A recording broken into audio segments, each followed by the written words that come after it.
నా కస్తూరి పక్కన నించడానికి వీళ్ళు ఎవరికి అర్హత లేదు. రే డాక్టర్, నా కస్తూరి మనసు గెలిచి తన పక్కన నించున్నావు కదా, ఇప్పుడు నీ గత ఏమైంది చెప్పు. మురళికి చెప్పురా, మురళిగాడికి అర్థమైనా చెప్పు చెప్పు.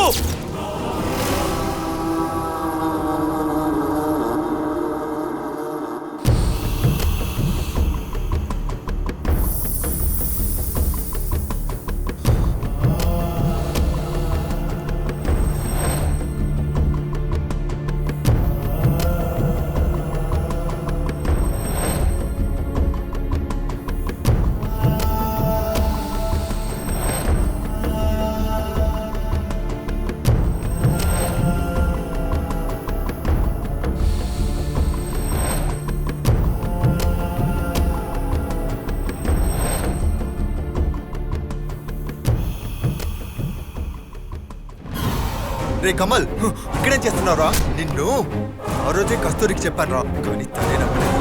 రాస్కల్, ఈ రోజు నిన్నేం చేస్తానో చూడరా. ప్లీజ్ అన్నా, ఏం చేయొద్దన్నా. కస్తూరి అంటే నాకు ప్రాణం అన్నా. తను నిన్ను పెళ్లి చేసుకుని వెళ్ళిపోతే ఇంక నాకుంటే ఎవరుంటారన్నా చెప్పన్నా. నువ్వు అనుకుంటున్నట్టు ఏ తప్పు జరగలేదన్నా. కస్తూరి నా లోకం అన్నా. తను లేకుండా నేను ఎలా ఉంటానన్నా చెప్పన్నా అన్నా. అన్నా ప్లీజ్ అన్నా, కస్తూరి అంటే నాకు చాలా ఇష్టం అన్నా. అన్నా ప్లీజ్ అన్నా, కస్తూరి అంటే నాకు చాలా ఇష్టం అన్నా. అన్నా ప్లీజ్ అన్నా, అన్నా కస్తూరి తప్పితే నాకు ఇంకెవరూ తెలియదన్నా. అన్నా ప్లీజ్ అన్నా, కస్తూరిని వదిలేయన్నా. అన్నా ప్లీజ్ అన్నా. లెగవరా, ముందు కళ్ళు తుడుచుకో.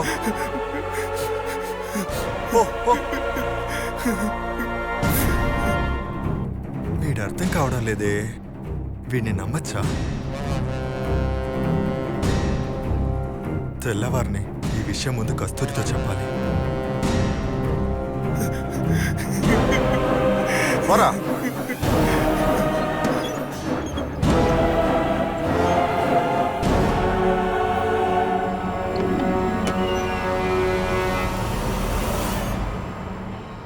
ఎవరిచ్చి పంపించారు? అక్కే ఇచ్చింది. అక్క, సరే నువ్వు వెళ్ళమ్మా.